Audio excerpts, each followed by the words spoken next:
think boxing-wise, he's going to give Canelo fits. Don't believe he can hurt Canelo. Just believe that Crawford hasn't been in the ring with anybody this powerful. I always wonder, when people say that, no, Canelo was going down and he hadn't had enough, that there might be an excuse for that. So. Stephen A. Smith has weighed in on Canelo Alvarez's noticeably bulked up look heading into the Terence Crawford showdown, sparking fresh debate about how the size gap could shift the fight's momentum.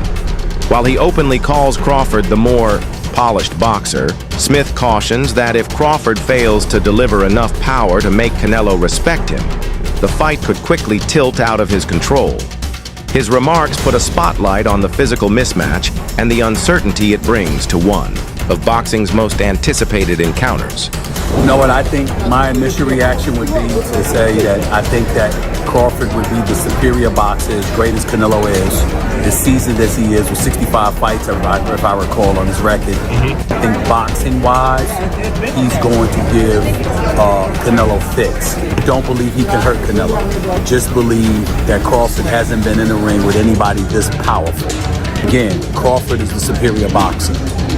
But if he can't hurt Canelo, you can't keep him off. He says it's a legacy fight. He believes he can do the same, and he wants to do the same against a fighter the caliber of Canelo Alvarez, which is why we haven't really seen him in the ring against anybody else. Fortunately, that's the business of boxing. He's a victim of it, not a villain. Canelo's longtime coach, Eddie Reynoso, has once again responded to long-standing whispers linking his camp to performance-enhancing drugs. Over the years, critics have accused him of turning a blind eye or even supplying banned substances to fighters training under his guidance. Reynoso has pushed back strongly, stressing that each boxer, Canelo included, handles their own diet and supplementation. He insists his job begins and ends with sharpening skills, building strategies, and preparing fighters mentally. With Canelo's size becoming a hot topic before the Crawford clash, Reynoso's stance is meant to distance himself from any claims of directly influencing nutrition or banned substances. Eddie Reynoso says, starting now, I'll be working 100% with a team that I can supervise. I've let the boxers who have come to me to train have their own nutrition team. So all of these fighters popping because of their nutrition team. Eddie Reynoso is guilty by association, so you have to clear the shit up. That's what I was saying about Victor Conte when he came with his transparency. I'm doing the same now with Eddie Reynoso. He knows he has to clean that shit up. I suggest to Eddie Reynoso, if you're going to be 100% in control of the nutrition team, join Snack. They got hyper-exfoliated, futuristic, hydraulic change. Get Nello on Snack. Hey, brother, Nello on Snack with the futuristic 1.121 gigawatt, brother, please. Despite coaching several fighters, reports suggest around 7, who have failed PED screenings, Eddie Reynoso maintains this has no bearing on Canelo Alvarez's reputation. He argues that every situation is unique, and responsibility, ultimately, falls on the athletes themselves for what they consume.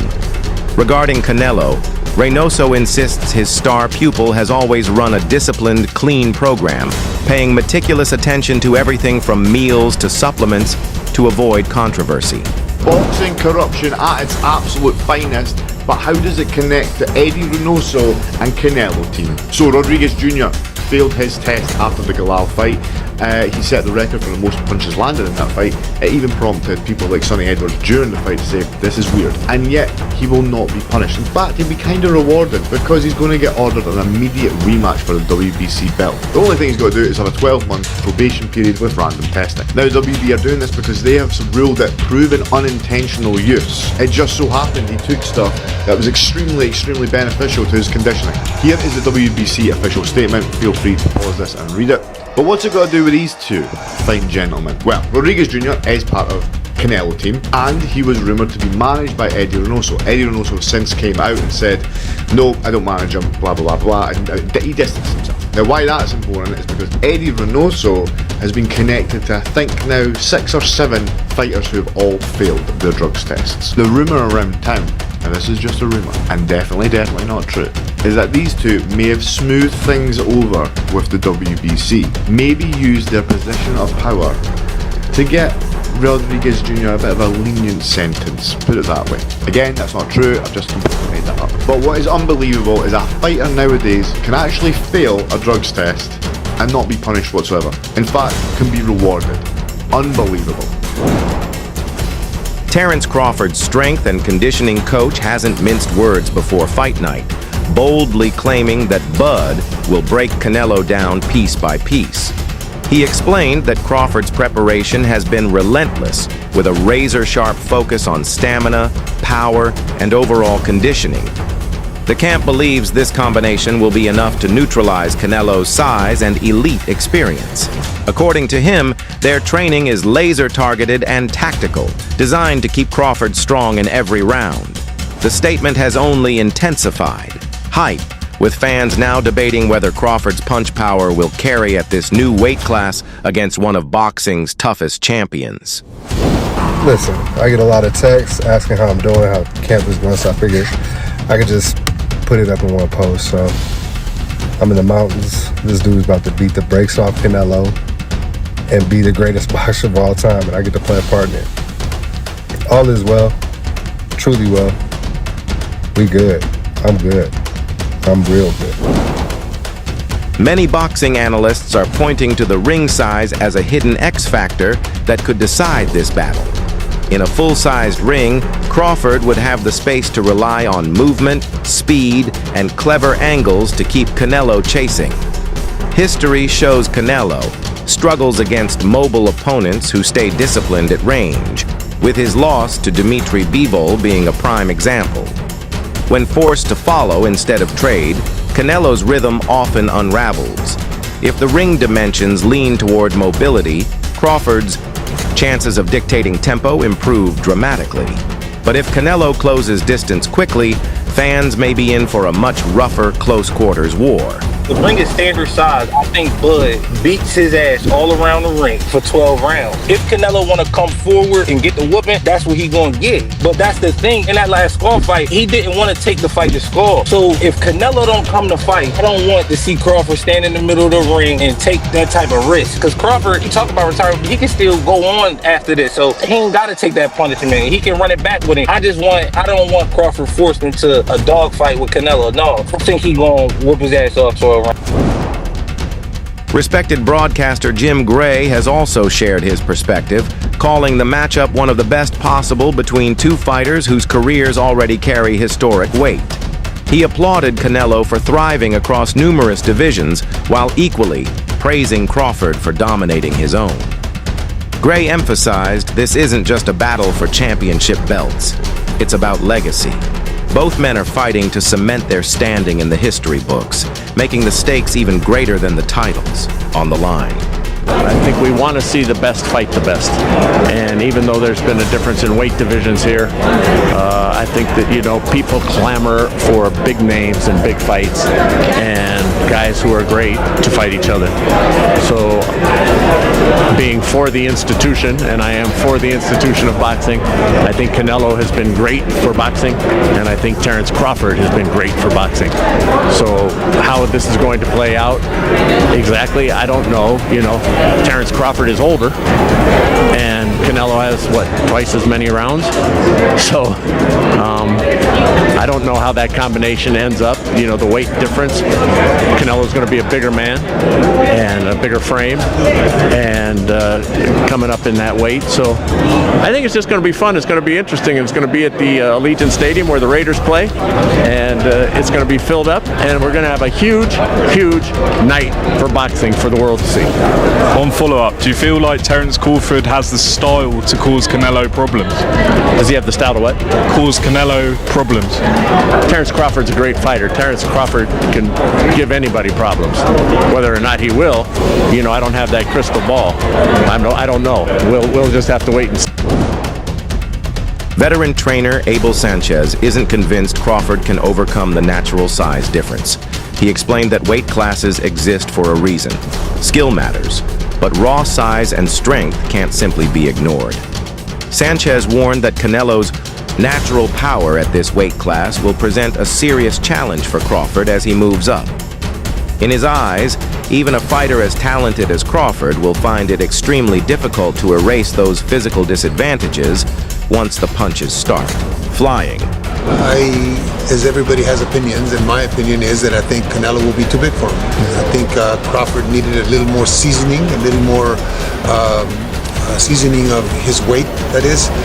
He's had a year and hasn't had really any fights against those caliber fighters. The last fight he had a 154-pounder, moved up one division, and had a difficult time in a way that he wasn't dominating as he did in the lower divisions. You thought about a guy in Canelo whose really only bad outing was at the Bivol fight.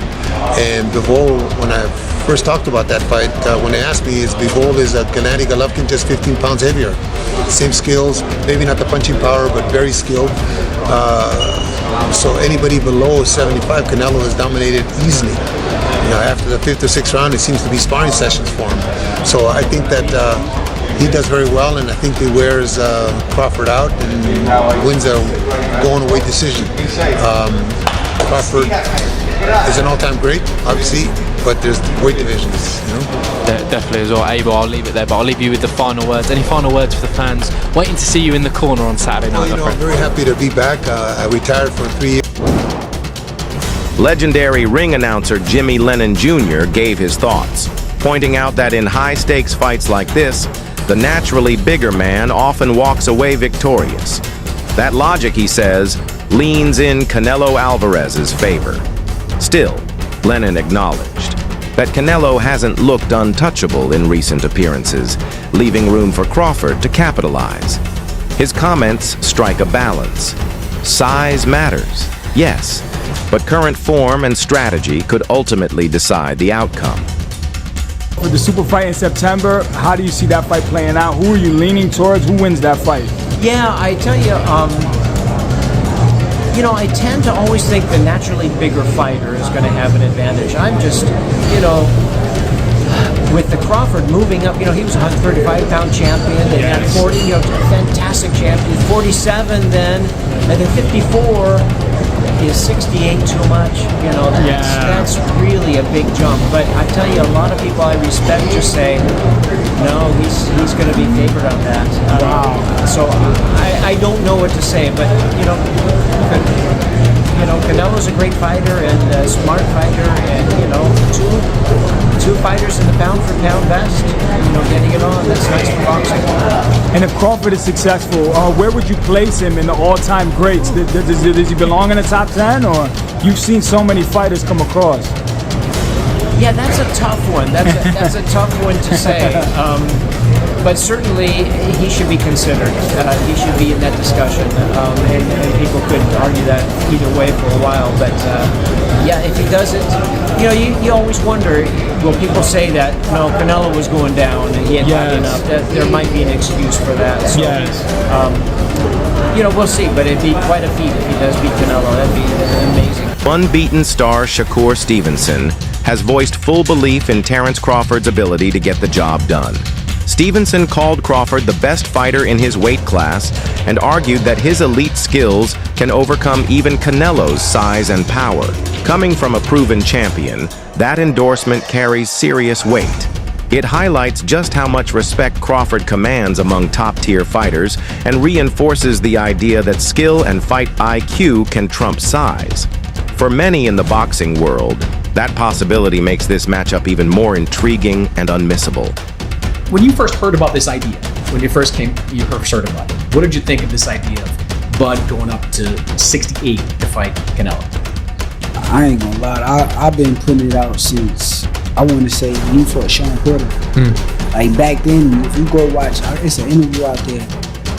I had said, I think that Terence Crawford would beat Canelo Alvarez right after he fought Shawn Porter. So, the idea, I've been thinking about it. I've been saying it before Bud even was saying it. Why were you saying it then? Like, that was, what, a few years ago? It was 160 or 168 at that point, but why did you believe then that was the right fight? Because I just knew, like, as far as in that weight class, Terence Crawford is, like, the greatest. So, I just feel as though with Canelo's style, and like the style of boxing that he got, I think and this is before Bivol did it, but I thought like Terence Crawford was the only guy who I felt as though could have beat Canelo with his style. So tell me if you think I'm wrong here. Like, I might have been more confident after the Spence fight when he threw a lot of right hands in that fight, was aggressive. Against Madrimov, he didn't throw a lot of right hands in that fight. And I've been saying for years that the only way to beat Canelo Alvarez is throw right hands. Gennady Golovkin did it, almost beat him, should have beat him the first time around. Dimitri Bivol did it in their fight. Other guys tend to try to jab him to death. I don't think you can win fights jabbing. I disagree with you. That's not surprising at all. Former champion Shawn Porter gave a close-up evaluation after recently seeing Crawford in person. He noted that Crawford's legs now look thicker, stronger, and more developed, clear signs of targeted lower body training. He pointed out the AE weight gain looks evenly spread across Crawford's frame, proving careful conditioning and nutritional balance. Most impressively, Porter observed that Crawford hasn't lost his trademark speed or agility despite the extra mass. To him, that balance of quickness and power could tilt the fight in Crawford's favor, particularly if he uses his movement to offset Canelo's brute strength. His breakdown suggests Crawford's camp has left nothing to chance in preparing for this moment. You guys, one reason you give Crawford a good chance at winning this fight is talking about Canelo has to have his feet set to deliver his power shots. Crawford making him pick his feet up. At 38 years old, putting on 14 pounds to go from 54 to 68, 38 years old, do you think his legs will be able to have the advantage that people that are picking him and thinking he could win this fight, will they have the advantage that they believe he will have at 38, putting on 14 pounds to those legs? I looked at my business partner Malcolm while we were there. I said, "Yo, look at his legs." He said, "Yeah." He said, "Yeah." I said, "They're thick. They're in shape. They look very strong." If anybody out there that want to act funny about what I just said, that's my job as a former athlete, as an analyst. I have to analyze everything, right? So I have to analyze how's his weight now distributed across your body. His body, right? Is it distributed a little too much right here in the midsection? Are the legs too thick? And now I'm not seeing the muscle pop and things of that nature. The dude is doing all of the right things.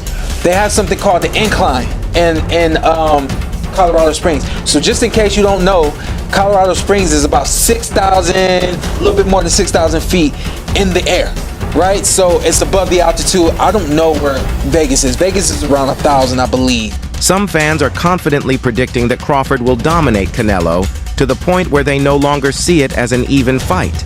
But this growing narrative has also sparked pushback, with many arguing such talk disrespects Canelo's legacy. They remind critics that Canelo is still Mexico's greatest fighter of his generation, a multi-division world champion who has faced and beaten some of the sport's toughest names. While Crawford is undeniably special, dismissing Canelo outright ignores years of proof against top-tier opponents. This clash, then, is bigger than belts. It's about respect, pride, and rewriting legacies. So look, I'm going to get my prediction.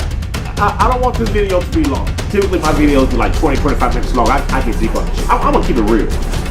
I think y'all are out of your fucking mind. Y'all are out of your fucking mind. Look, if you want to say, I think Bud Crawford has the opportunity to win this fight, don't count him out. I don't disagree with that at all. I would say don't never count Bud out. I would say that. Never count Bud out. If y'all say this is a 50-50 fight, I'm not mad at that at all. Yeah. You think it's a 50-50 fight? Y'all, people are saying it's not even going to be a 50-50 fight. That Canelo is going to get smoked. And I think y'all are out of your fucking mind. Canelo needs to walk out to Roy Jones. You must have forgot.